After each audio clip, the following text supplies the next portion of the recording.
सुप्रभात। आप सभी कैसे हैं? आज हम गोदली का काव्य खंड का पाठ 3 अति सुधो सने को मारव है। ये जो आप लोग का पाठ है, ठीक है, इसी पाठ को आज हम लोग पढ़ेंगे। इस पाठ के लेखक घनानंद है, ठीक है। घनानंद की कहानी आप सबको हम क्लास में बहुत पहले बता चुके हैं, फिर कभी समय मिलेगा तो आप लोग को बता देंगे, ठीक है। तो आइए हम घनानंद की जीवनी को और इस पाठ के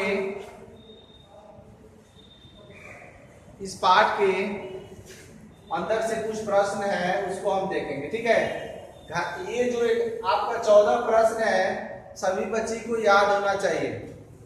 और इससे पहले हम काव्य खंड के 2 पाठ पढ़ा चुके हैं और आपको वस्तुनिष्ठ प्रश्न लिखवा चुके हैं।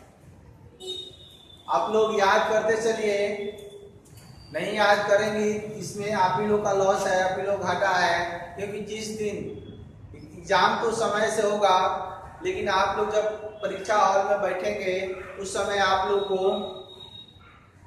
क्या सिर्फ पंखा देखेंगे चल रहा है कि नहीं, बेंच कितना है, यही तो गिनना है।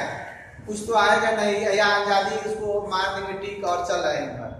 आप इसको याद कीजिए, परीक्षा में ये इसमें से प्रश्न रहेंगे जो भी, इसलिए हम ऑब्जेक्टिव प्रश्न पहले लिखवाते हैं, उसके बाद से आप लोगों को पाठ पढ़ाते हैं। तो आप लोग ऑब्जेक्टिव प्रश्न को लिखिए और इसको पढ़िए।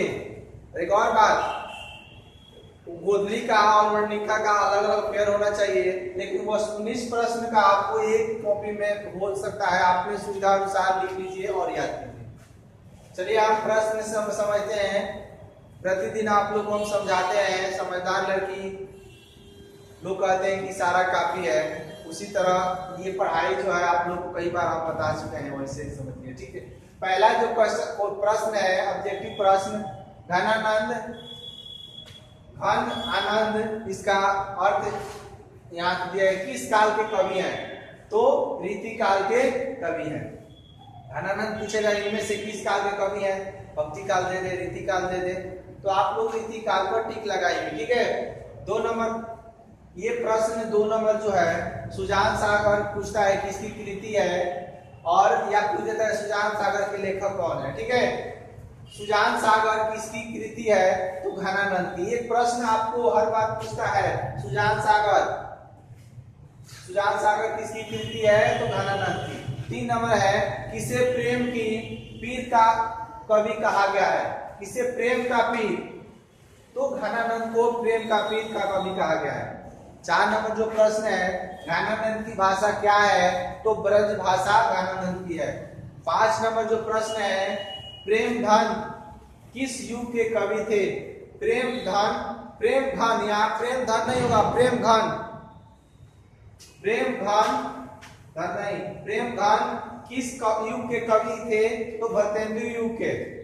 6 नंबर जो प्रश्न है, घनानंद किससे प्रेम करते थे? घनानंद किससे प्रेम करते थे?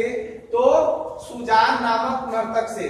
सुजान नामक जो नर्तकी थी उसी से प्रेम करते थे। कौन? घनानंद। इसके ये दोनों की प्रेम कहानी का एक कहानी है, आपको भी इसके बारे में बताएंगे। घनानंद और सुजान, इसकी दोनों का प्रेम कहानी आपको इस पाठ में तो नहीं मिलेगा, लेकिन इससे आप इतिहास की जब पढ़ेंगे तो घनानंद और सुजान की कहानी आपको मिलेगा, ठीक है। 7 नंबर प्रश्न है, घनानंद किसके कवि है?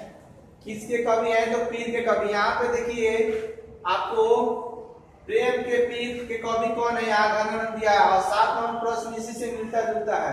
घनानंद किसके कवि है? तो पीर के कवि है। 8 नंबर जो प्रश्न है, घनानंद की महत्वपूर्ण रचना है।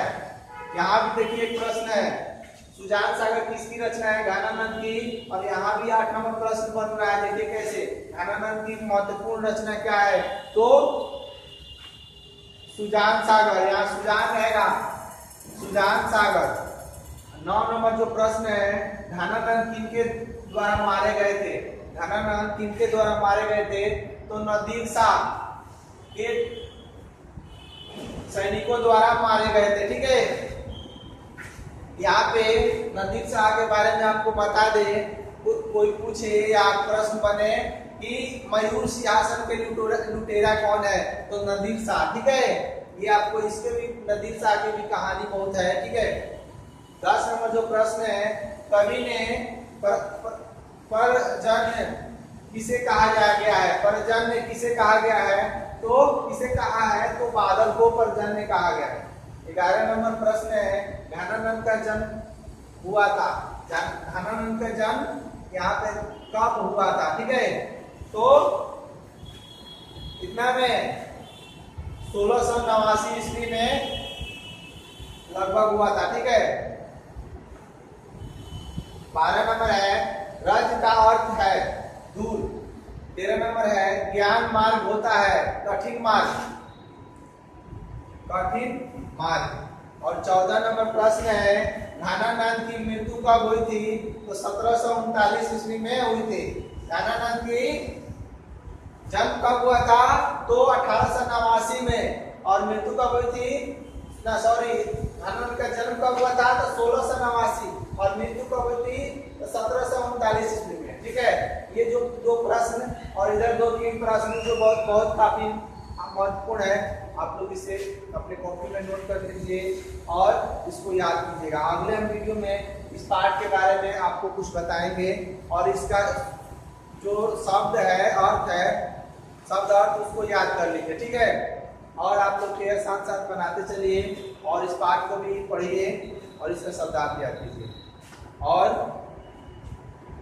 आपको बता दें, 2 पाठ आपको काव्य खंड का पहले पढ़ा चुके हैं, उसका वस्तुनिष्ठ प्रश्न दिखवा चुके हैं, लेकिन उसका दीर्घ उत्तरीय जो प्रश्न है, लिखित प्रश्न, उसको हम बना रहे हैं, आपको एक ही साथ PDF के रूप में उपलब्ध करा देंगे। गद्य और पद्य दोनों एक ही साथ उपलब्ध करा देंगे। तो आज के लिए बस इतना ही। कल आप लोग इसे याद कर लीजिएगा। कल हम इस पाठ के बारे में अगले वीडियो में पढ़ाएंगे। तो इसके लिए तब तक के लिए धन्यवाद।